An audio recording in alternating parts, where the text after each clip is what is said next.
Welcome back. Our second guest is youth educator Marilou Coombe, and she's going to be talking about crucial learnings to self-confidence building in our youth. Welcome, Marilou. Hi, thank you for having me today. What are the key elements to truly building self-confidence in youth? The importance of self-confidence for young people in particular, it's about believing in themselves so they can get to where they want to go, so they can perform better, so they can, have a bit less talk, like the self-talk, the negative self-talk in their head, yeah?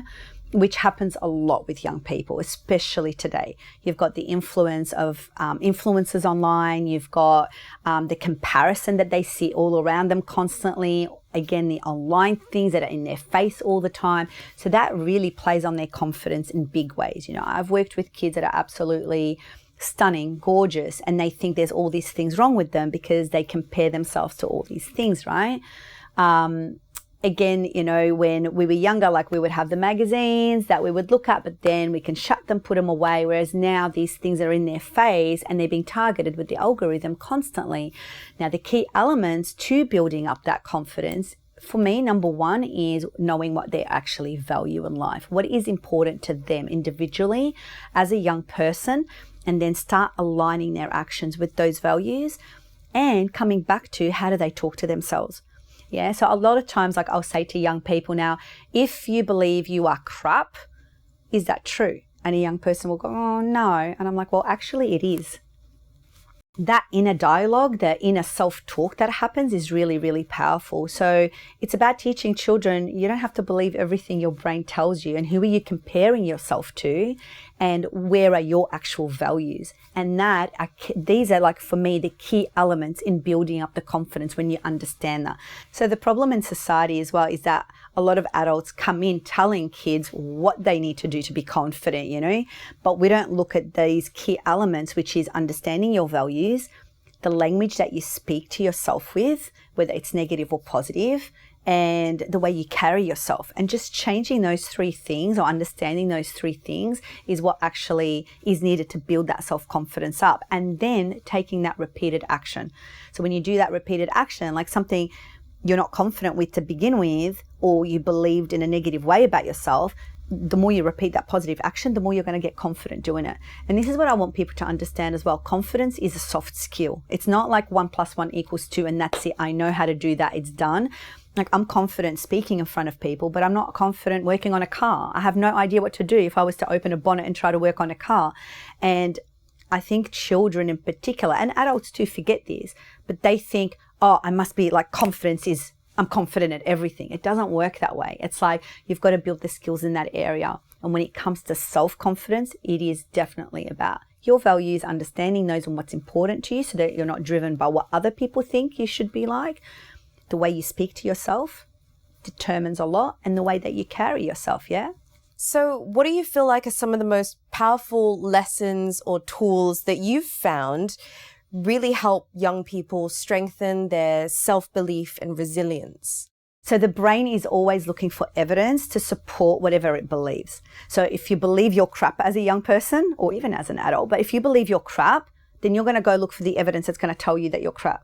So one of the tools that we bring in, especially in coaching and mentoring with young kids, is, okay, don't believe what your brain is saying. Where can you start looking for the evidence that you are doing great? And that's shifting and reframing that story in your brain. That's a really, really, really powerful tool. And it's always about giving the brain evidence rather than telling the child, because I said so. And another thing actually is about focusing on the effort rather than on the actual end result. So in our language with young people in particular, rather than going, oh my gosh, you're so great, praise the effort instead. Wow, you did so well to get there. Look at the challenges you had to go through to get there. Or I love the effort that you put in for that. Or I love the way you're speaking to yourself about such and such. So that's, again, that part of that reframing. And I think that's a really awesome practical tool. Are there any other practical steps that us as adults can take to help young people develop that healthy, lasting sense of self-confidence? Oh, I love this question so much. And the reason I do is because what I see a lot of is adults telling children, hey, be confident. Hey, rise, shine, whatever it is. But then they don't do it themselves. They don't do it themselves. Yeah. So I work with a lot of teens and girls in particular. When I have their mums drop them off to see me, we do this amazing session. We work through all of this stuff. You know, the young person is elated. They're feeling great. So we want things for our children that we're not willing to do for ourselves, you know, and this is the same as if a teacher's in the classroom, you know, teaching children, you know, about their self-belief or whatever. It's like own it for yourself as well and be like, walk your talk, walk what you ask of the young people. Yeah.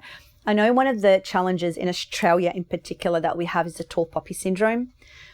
What that is like if we grow too much, it's like, let's shut you down. You can't brag too much. You can't say how wonderful you are. And if we compare us, for example, to American culture, where Americans are so much more successful than we are because they have a better self-belief and self-confidence in knowing that they can do whatever they put their mind to. And I don't feel like that's being taught in Australia at that level because of the tall poppy syndrome in particular. It's like, we need to keep you all the same. Don't stand out from the crowd. Don't go shine and soar. And I think adults have got a lot to answer for that. So they need to work on themselves. They need to walk that talk. You want a young person to be confident? Show up and be confident yourself and believe in yourself. Well, thank you so much. That was extremely enlightening. Thank you.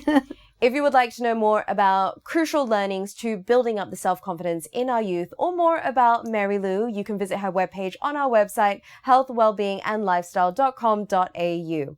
We'll be back after the break with another guest and another great topic.